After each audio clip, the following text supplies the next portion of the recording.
سوال: چرا نماز نمیخوانی؟ چرا نماز نمیخوانی؟ بله، بدون مقدمه میگم.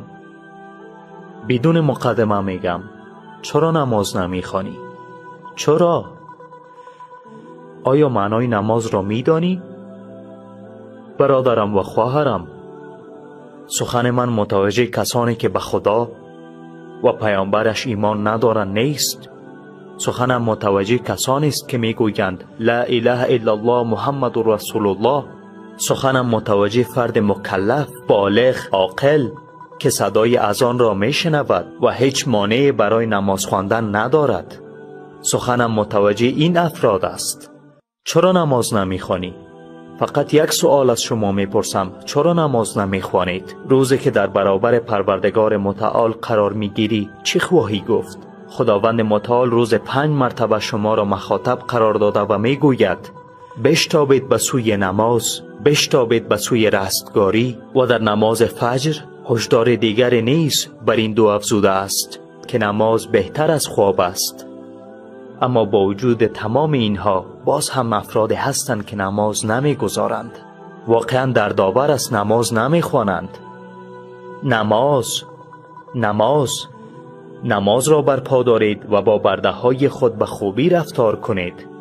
اینها آخرین کلمات بود که بر زبان آورد رسول خدا صلی الله علیه و سلم. نماز نور چهره است، نور قلب است و نور زندگی است. تمام ریسمان ها پوسیده می شوند مگر ریسمان نماز.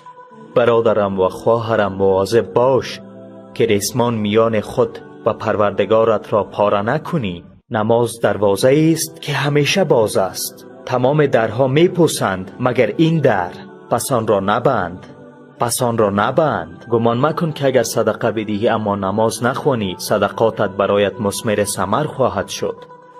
خواهرم، گمان مکن که رعایت حیا و عفتت با وجود بینمازیت به تو سودی میرساند. نماز قبل از هر چیز، بعد از هر چیز و همراه با هر چیز است. نماز رزق و روزی می آورد و موجب جلب منفعت است. انسان را از زشتی باز داشته و تمام خیر دنیا و آخرت را متوجه انسان می کند.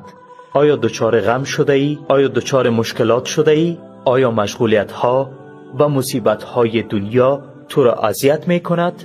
آیا واقعا در زندگیت مایوس شده ای؟ از نمازت محافظت کن. هرگاه برای رسول خدا صلی الله علیه و سلم در امر پریشانی و مشکل پیش می آمد به نماز پناه می برد.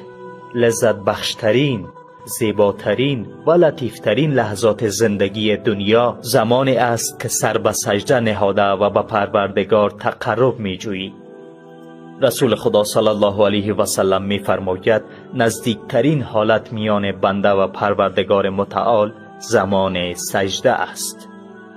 ای کسی که گرفتار گناهانی، ای کسی که می خواهی از شر گناهان نجات یابی، به نماز پناه ببر.